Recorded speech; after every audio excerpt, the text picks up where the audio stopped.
تو اللہ بے حیائی کو پسند بولو بھائی نہیں کرتے.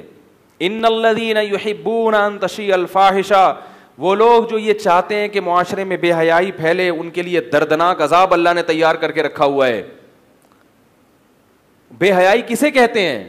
اسی کو تو کہتے ہیں بے حیائی, کہ مرد اور عورت کھلے گپے مار رہے ہیں ایک دوسرے سے, اور ایک دوسرے کو دیکھ کر حرام لذتیں حاصل کر رہے ہوں, کوئی آپس میں حجاب نہ ہو. اللہ کو عورت میں حیا اتنی پسند ہے کہ موسیٰ علیہ الصلاۃ والسلام جب کنویں میں ایک بزرگ کی بیٹیوں کو پانی پلاتے ہیں اور وہ بیٹیاں واپس موسیٰ علیہ السلام کے پاس آتی ہیں کہ ہمارے ابا آپ کو اجرت دینا چاہتے ہیں, کمیشن, تو قرآن ان کی چال کا بھی تذکرہ کرتا ہے. جاءت احداہما تمشی علی استحیاء, فرمایا کہ ان میں سے ایک آئی حیا اور شرم کے ساتھ چلتی ہوئی. تو اللہ کو عورت میں حیا اور شرم کا عنصر اتنا پسند ہے کہ جہاں بھی قرآن میں عورت کا تذکرہ ہے اور اس میں حیا کی بات ہے تو اللہ نے اس کو فوراً کیا کیا, ہائی لائٹ کیا ہے. قرآن عورت کا نام بھی ذکر نہیں کرتا. فرعون کی بیوی کا جہاں بھی تذکرہ آیا اللہ نے یہ نہیں کہا آسیہ نے کہا, اللہ نے کہا امرأۃ فرعون, فرعون کی بولو بھائی بیوی نے کہا. جہاں نوح علیہ السلام کی بیوی کا ذکر آتا ہے فرعون, اللہ تعالیٰ قرآن میں نوح علیہ السلام کی بیوی کا نام نہیں لیتے. کیا کہتے ہیں کہ جب یہ کہہ کے بات یعنی ضرورت پوری ہو سکتی ہے تو نام لینے کی کیا ضرورت. فرمایا کہ نوح کی بیوی, لوط علیہ السلام کی بیوی, بات آ رہی ہے سمجھ میں. ابراہیم علیہ السلام کی اہلیہ کا تذکرہ آیا, ابراہیم کی بیوی. فسکت وجہہا, قرآن کہہ رہا ہے ابراہیم کی بیوی نے اپنے پیشانی پہ ہاتھ مارا, کہیں بھی نام نہیں آ رہا. حضرت مریم کا نام ہے, اس کی ایک حکمت ہے کہ حضرت مریم کے بارے میں قرآن کلیئر کرنا چاہتا ہے کہ حضرت مریم والدہ تھیں عیسیٰ کی, عیسیٰ کی والدہ ان کے علاوہ کوئی بھی نہیں, اور عیسیٰ کے باپ نہیں تھے, لہذا نسب کہاں سے چلے گا, مریم سے. عیسیٰ ابن مریم قرآن بار بار کہہ رہا ہے, کیونکہ اگر عیسیٰ کے ساتھ ابن مریم نہ لگا ہو تو یہ اشتباہ ہو سکتا ہے کہ پھر ان کے کوئی والد ہوں گے جن کی طرف نسبت ہونی چاہیے. تو جہاں کلیریفیکیشن کی ضرورت پڑے گی وہاں عورت کا نام لیا جائے گا, جہاں ضرورت نہیں پڑے گی جائز ہے, مگر بہتر کیا کہ اس کو چھپا دیا جائے. تو اتنی حیا کی تعلیم جو قرآن دے رہا ہو وہ کو ایجوکیشن سسٹم کو برداشت کرے گا. نکاح میں بھی عورت کا نام لیا جاتا ہے تاکہ واضح ہو جائے کہ کس کا نکاح کس کے ساتھ ہو رہا ہے. جو مذہب اس حیا کا قائل ہو, قرآن کہہ رہا ہے وَلَا يَضْرِبْنَ بِأَرْجُلِهِنَّ لِيُعْلَمَ مَا يُخْفِينَ مِنْ زِينَتِهِنَّ, عورتوں کو کہہ رہا ہے کہ آپ اپنا پاؤں, اپنی پازیب زمین پہ اتنی زور سے مت مارو کہ اس زیور کی جھنکار, اس کی آواز غیر مردوں کے کان میں جائے. اور آپ کہہ رہے ہو جس مولوی کو اپنی بیوی پہ اعتماد نہیں ہے وہ کو ایجوکیشن کے خلاف بولے گا. یہ کمنٹس آ رہے ہیں ہمارے خلاف, نہیں آ رہی بات. آپ کو اعتماد ہے, آپ اپنی بیگموں کو ایجوکیشن سسٹم میں پڑھائیں, لیکن پھر مجھے فون نہ کریں کہ بیگم بھاگ گئی ہے. ہاں ایسا ہو رہا ہے. اگر میں جو کیسز میرے پاس آتے ہیں ان کی ریکارڈنگ کرنا شروع کر دوں, میں نہیں کہہ رہا سب خراب ہوتے ہیں, جو کہ بار بار بتا رہا ہوں, یہ نہیں کہ آپ کی بیوی لازمی بھاگے گی.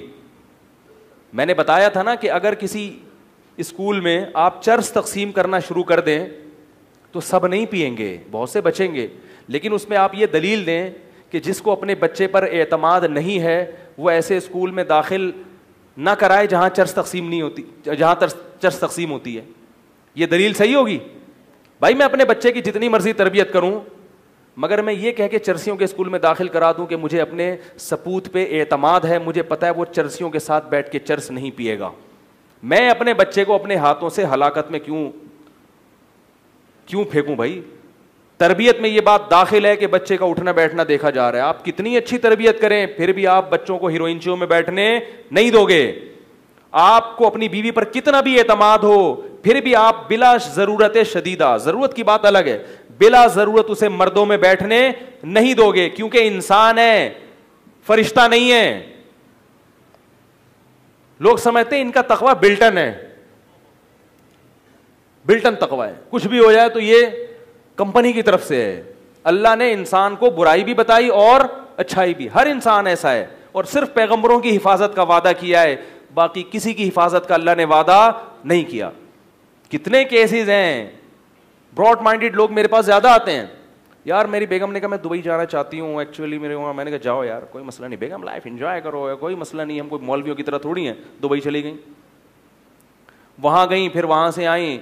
پھر وہ کزن آیا ہوا تھا, اس نے کہا کہ میں شوہر سے پوچھ رہا ہے کہ میں اپنی کزن کو ذرا شاپنگ کرا کے لے آؤں. ہاں بھائی بہن بھائی ہیں, کوئی مسئلہ نہیں ہے, جاؤ. کزن سے کیا ہو گیا, آنکھ مٹکا. اتنی محبت سے میاں بیوی رہ رہے تھے, اور کزن سے کیا ہو گیا.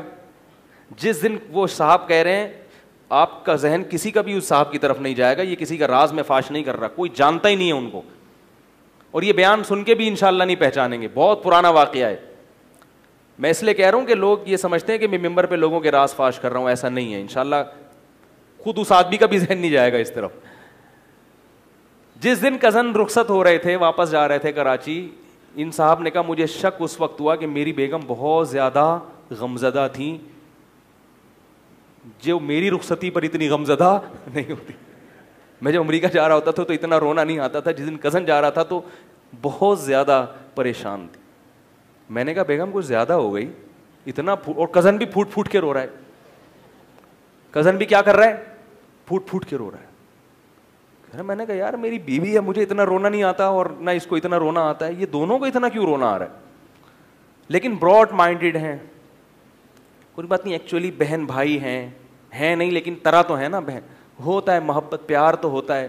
اسلام بھی کس کا درس دیتا ہے, پیار اور محبت. کوئی بات نہیں. بیگم کو میں نے پوچھا یہ کیا ماجرا ہے, اس نے کہا بھائی یہ اتنے خرچ کیا تو رونا تو آئے گا, چلو ٹھیک ہے کوئی بات.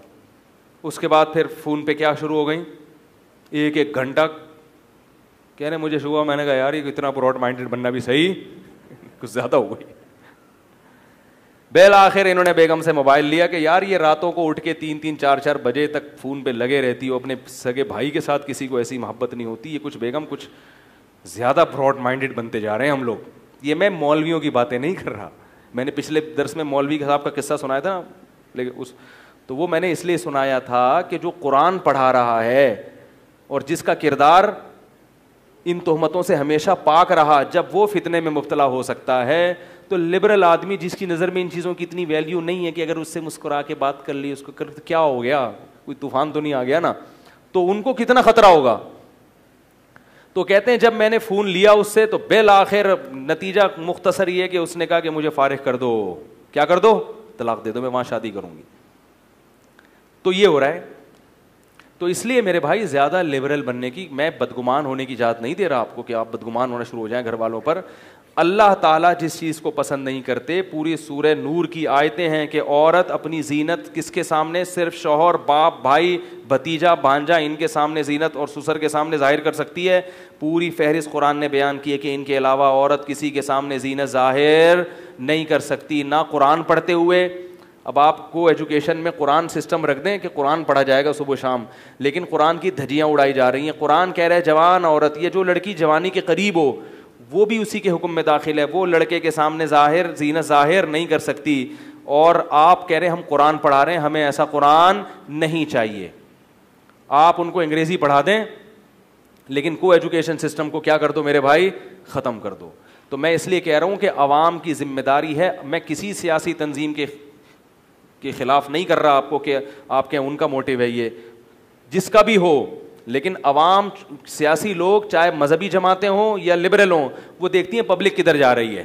تو پبلک اگر یہ عوام مطالبہ کرے گی حکمرانوں سے کہ ہمیں کو ایجوکیشن سسٹم نہیں چاہیے, تو حکمران اس پر آئیں گے. پبلک اس میں خاموش ہو کے بیٹھ گئی ہے, کمپرومائز کر کے بیٹھ گئی ہے, جس سے ہماری نسلیں تباہ ہو جائیں گی مستقبل میں. مجھے KPK کی ایک ویڈیو کسی نے بھیجی, عجیب بدماشی ہے. میل ٹیچر پڑھا رہا ہے جوان لڑکیوں کو, اور وہ چونکہ وہاں غیرت و حیا زیادہ ہے نسبتاً, تو بیچاری لڑکیوں نے منہ پہ چادریں کی ہوئی ہیں اور اتنی مشکل سے وہ پڑھ رہی ہیں. 2-3 لبرل خواتین وہ بے پردہ بیٹھی ہوئی ہیں, باقی 80% لڑکیاں کیا کر رہی ہیں, اپنے ٹیچر سے نا شرم و حیا کی وجہ سے حجاب لیا ہوا ہے, ایک ٹینشن میں ہے. مسلسل منہ پہ کپڑا ڈال کے پڑھنا کتنا مشکل کام ہے. اور ساتھ میں دوسری کلاس ہے, وہاں فیمیل ٹیچر پڑھا رہی ہے کس کو, لڑکوں کو, اور وہ مسٹنڈوں کی طرح بیٹھ کے کیا کر رہے ہیں, دیکھ رہے ہیں. کیا بدماشی ہے بھائی. اس کو ادھر بھیج دو اور اس کو کہاں بھیج دو, ادھر بھیج دو, اس میں کتنا ٹائم لگتا ہے. لیکن دعوے کیا کہ جس کو اعتماد نہیں ہے نا اپنی بیٹیوں پہ, اعتماد نہیں ہے, وہ کو ایجوکیشن کے خلاف